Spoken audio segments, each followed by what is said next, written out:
Sí, lamentablemente estamos viviendo un momento muy difícil, que tiene que ver con lo climatológico.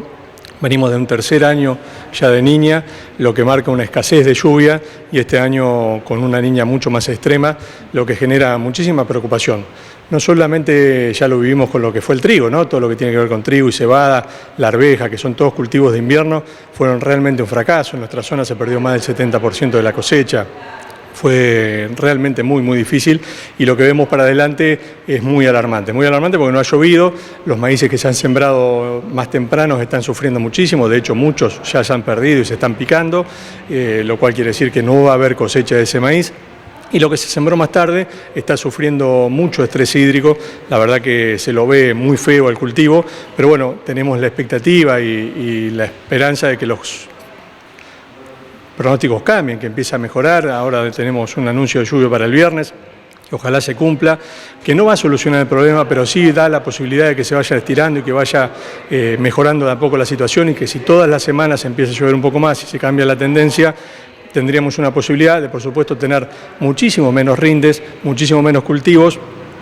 pero un poco mejor la situación a lo que es el panorama, la foto de hoy, que es muy alarmante. Más allá de todo esto que me contaste, todas estas grandes pérdidas, toda la traba que genera este tema de la sequía, digo, ¿cómo se ve a los meses, ¿no? ¿Qué es lo que podemos llegar a padecer? Bueno, en principio a tener claro que los cultivos que se empezaban a cosechar en marzo, que son el maíz y la soja, no van a estar.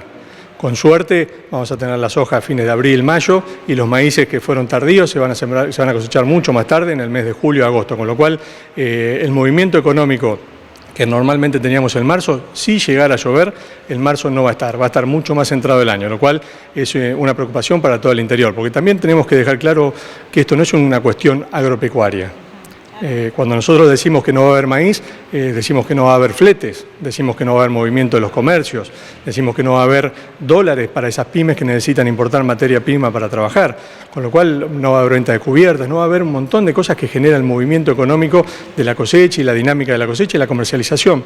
de los granos, con lo cual esto es un problema mucho más grande que lo agropecuario, esto es algo mucho más amplio que lo agropecuario, y es por eso que le pedimos al gobierno que reaccione, que entienda, que tome medidas claras en ayuda, pero no en subsidios, sino en políticas públicas que cambien esta realidad, que empiecen a entender que necesitamos seguir produciendo, que necesitamos bajar la presión fiscal sobre los sectores, no solamente sobre el campo, sino sobre todos los sectores, que evidentemente el Estado presente está fracasando, no está llevando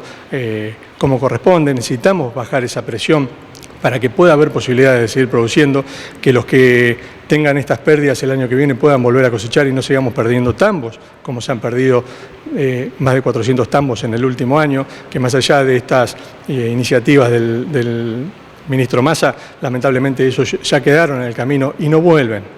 Un tambo que se cierra no se vuelve a reabrir. Estábamos con un consumo de más de 200 litros de leche por argentino y estamos en un consumo de 175, 180 litros de leche por argentino. Necesitamos más. Y para que haya más necesitamos incentivar la producción,